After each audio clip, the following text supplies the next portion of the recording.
All right, so we just finished up day 2 of riding here at a very dry Windrock Bike Park. Very different than yesterday. Yep. When it comes to riding, let me introduce yourself to the viewers here. Who are you and what do you do? I'm Troy Brosnan. I ride and race for Canyon Collective Downhill team, and that's pretty much it. Australian? Yeah. Did you have a pretty big hand in the development of this new bike? Yeah. Obviously, I've been through pretty much every single sender there has been. I first came onto Canyon in 2017. That was before they even had a World Cup team. So I've been part of the 650B generation, the full 29 generation, and then also the mullet. So yeah, Gen, I guess 1, 2, and now the third one. So yeah. I feel like I've had a pretty big part in most of those. Maybe the least amount in the very first one, but these last 2 have been really heavily focused on trying to make it faster and kind of to what the bike is today. Have you seen your riding change, from that first iteration to this one? If you can think back and like the line choice or braking points and things like that, the development of these new bikes has played in your racing? Yeah, I mean, it's crazy how much, I guess, progress bikes are making these days, and the geometry and just everything that puts into them you can extract out when you're on the trails and riding and racing. So yeah, I would say you adapt a little bit here and there. Obviously this new bike is a lot different to last year's model. Sure. Or the current model that we have.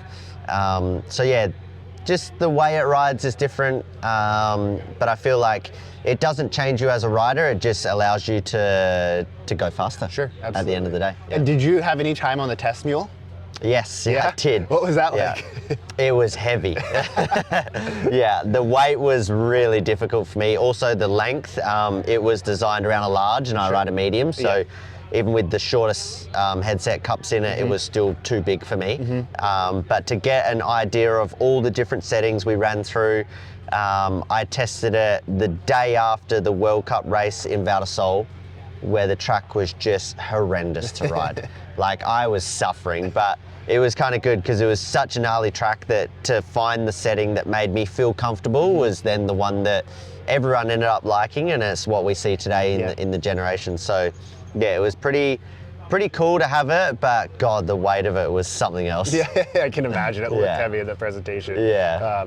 So when it comes to setting up a bike for racing, this bike is obviously very adjustable. You have some variations. How far off of like your base setup are you going from something that maybe you ride at home or you're doing some testing here, but do you have something that you start a race with and then fine tune from there, or is it more of like, hey, this track needs this, it's totally different than the last race? Yeah, I think with the I've been racing World Cups a lot, so I know what each track needs, and coming into it, I don't like to change too much stuff on a race weekend. Just trying to build the pace is hard enough, let alone trying to change settings here and there and do big changes like the flipping the chip like on the shock, where you can go more progressive or linear or whatever. So normally I try and set and forget like the progression of the shock, the height of the BB, and obviously the headset cups, they normally stay the same. And then at a World Cup race I can focus on just suspension and tires and tire pressure. But then again, like knowing some tracks, maybe like a lower BB could be better or might not be, so we kind of have a lot of data, and especially me, like just in my head knowing what I like at a certain track helps a lot. And it's cool to have all those different changes that we can change from race to race and track to track. But for me, I kind of like always get drawn back to the progressive setting and the higher bottom bracket. It kind of just feels like it has the most grip, like suppleness, grip and support when we start charging. And is that amplified by flight attendant now with what you've been running this year?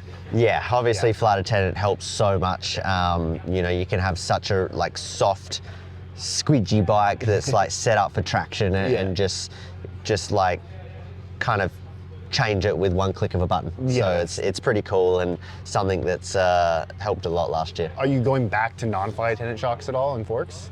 I actually haven't. No, since I've gone on it. Convert. Yeah, full convert. Since I got on it, I felt like not just the press of the button, but the actual internals and the piston and how it all works. It just flows better. Sure. and then the settings on it kind of like are a bit different to how you would set up a, I guess you could say, traditional or analog, analog kind of fork. But yes, I like I guess the internals of the flight attendant. It just gives you a different and the feel you're looking for in that situation. Yeah. When it comes to the new chassis, if you could narrow down one big differentiation between Gen 2 versus Gen 3, what would you say that is? Yeah, it's interesting. I would say, for me, it's kind of like, not speechless, but it's hard because I did really like the last year's bike, but I felt we were getting really limited with the tracks that we have now. And that bike had like a very short, like rear wheel travel and like not in terms of like the 200 mil, but like axle path. Yeah, the axle path and everything. So it kind of like limited the straight line, like absolute mobbing kind of bit. And this new bike just allows you to just push and keep pushing and just lean back and absolutely eat everything. So for me, the change of like grip as well, like it's better on the small bump, but then it can also eat those huge hits and the compressions and stuff. And it just, we've been playing with like flexing, like stiffness on the frame and like a whole bunch of stuff where the old one like was kind of good out the box, and we kind of got to a point where we'd tried everything but like not really gotten anywhere, and then coming onto this bike we've just completely just opened the box again to what we can do. Yeah, that's pretty cool. And that, I think for me, looking at you or any consumer looking at this bike, the big change is going to that high pivot, right? Yeah. Does that change because it sits in so well? Has that changed your braking points, knowing these tracks so well?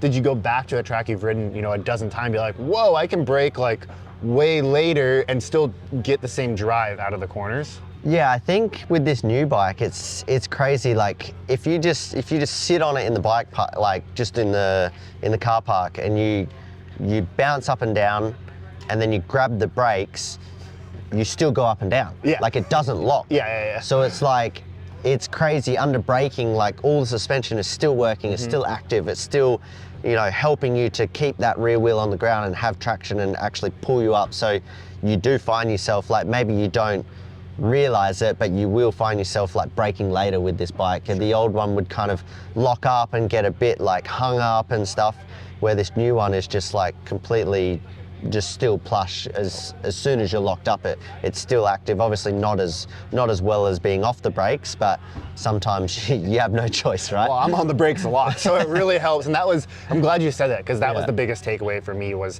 how smooth it was under braking and controlled, which then allowed me to not stiffen up and not get my body weight for it as a semi-amateur rider, right? It did make a difference in that confidence going into some of those more difficult sections. So I think you put it into words exactly what I was hoping for. So, good. Well, I appreciate the time and thanks for the weekend. It was a blast. No worries. Thank you. Sweet. Cheers.